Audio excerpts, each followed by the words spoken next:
السلام عليكم ورحمة الله وبركاته. معاكم عمدة وفيديو جديد. النهارده الفيديو ده يا جماعة بنتكلم فيه على الثلاجات الفريش موديل 470 سعة لترية 397 باب ازاز.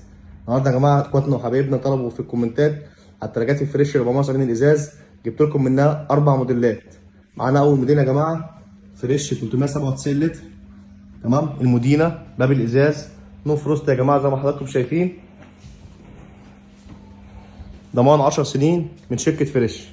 بسم الله ما شاء الله، عامله حلويات شركه فريش يا جماعه. ساعه ما شاء الله في الديب فريزر كويسه جدا. ساعه التلاجه من جوه بسم الله ما شاء الله كبيره، 3 رف يا جماعه، ضمان 10 سنين. اول موديل معانا 470 مودينا، تمام. تاني موديل معانا فريش 470 موديل 470 سعر 397 لتر، باب ازاز اسود فنبيتي زي ما حضراتكم شايفين. بسم الله ما شاء الله حلويات ما شاء الله اللهم بارك، من شركة فريش. عاملة 4 موديلات، هي عاملة أكتر من كده بس أنا النهارده جايب لكم 4 موديلات فقط. بسم الله ما شاء الله على التلاجة يا جماعة.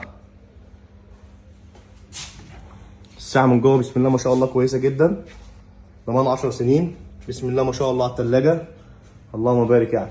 ومعانا موديل 470 مربعات، بسم الله ما شاء الله اسود اللهم بارك، 10 سنين ضمان. حلويات يا جماعة والله، فريش عامله حلويات اللهم بارك يعني. ما شاء الله على التلاجة. الساعة التخزينية من جوه بسم الله ما شاء الله، الكابينة بتاعت الفريزر الكبيرة، كابينة التلاجة ما شاء الله. معانا 470 بقى المراية أنا شايف نفسي يا جماعة. بسم الله ما شاء الله ديجيتال مراية زي ما حضراتكم شايفين كده، مراية اهي، دي كده مراية ايديا اهي يا جماعة ما شاء الله اللهم بارك يعني. حلويات اللهم بارك، حلويات فريش عاملة حلويات. الوحيده اللي فيها حافظه من هنا يا جماعه الموديل ده فريش 470 مرايه، الوحيده اللي فيها حافظه من جوه.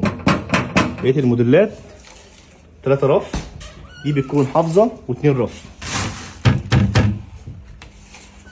يبقى معانا 4 موديلات على طاقم النهارده يا جماعه من شركه فريش.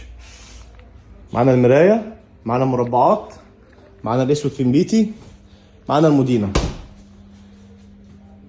بسم الله ما شاء الله على التلاجات الفريش يا جماعه اللهم بارك، حاجه كويسه جدا، ضمان كويس، موتور كويس.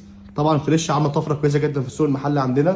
ان شاء الله يا جماعه متاح عندنا بجميع فروعنا تلاجات فريش بكل موديلاتها بكل مقاساتها بجميع اشكالها يا جماعه، سعر الملتك فقط وحصر. نستناكم ان شاء الله يا جماعه، تشرفونا وتنورونا. والسلام عليكم ورحمه الله وبركاته.